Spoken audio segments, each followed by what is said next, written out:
ഇനി പ്രമുഖ മുസ്ലിം മതപണ്ഡിതനായ Kanthapuram A P Abubakar മുസ്ലിയാരുടെ ജീവചരിത്രം പുറത്തിറങ്ങുകയാണ്. ഡൽഹി ആസ്ഥാനമായുള്ള മാജിക് മൂൺ പബ്ലിഷേഴ്സ് ആണ് വൺ ടൈം വൺ ലൈഫ് എന്ന പേരിൽ ഇംഗ്ലീഷിലുള്ള ജീവചരിത്രം തയ്യാറാക്കിയത്.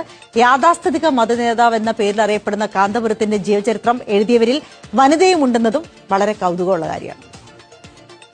കോഴിക്കോടിന്റെ മലയോര ഗ്രാമത്തിൽ നിന്നും രാജ്യത്തെ ഏറ്റവും പ്രൊഫഷണലായ മുസ്ലിം പണ്ഡിതനിലേക്കുള്ള അബൂബക്കർ മുസ്ലിയാരുടെ ജീവിതയാത്രയാണ് വൺ ടൈം വൺ ലൈഫ്.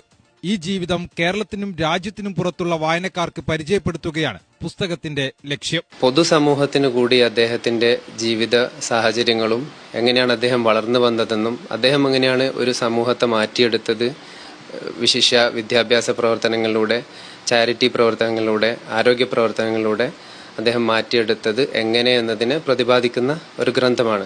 യമനിൽ വധശിക്ഷയ്ക്ക് വിധിക്കപ്പെട്ടിരുന്ന നിമിഷപ്രിയക്കായുള്ള ഇടപെടലുകളടക്കം പുസ്തകത്തിൽ വിശദമായി പറയുന്നുണ്ട്.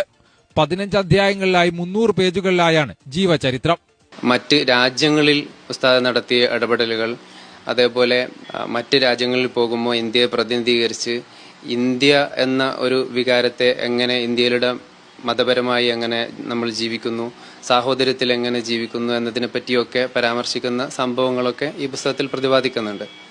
ഡൽഹി ബെന്നറ്റ് സർവകലാശാല അധ്യാപകനായ NP അഹമ്മദ് ജുനൈദ്, കാലിക്കറ്റ് സർവകലാശാല ഗവേഷക ആദില ഹുസൈൻ, മാധ്യമപ്രവർത്തകനും ഗവേഷകനുമായ യാസർ അറഫാത്ത്, മുംബൈയിലെ പിരമൽ ഫൗണ്ടേഷനിലെ സീനിയർ പ്രോഗ്രാം ലീഡറായിരുന്ന MK ഷബീർ എന്നിവരാണ് രചയിതാക്കൾ.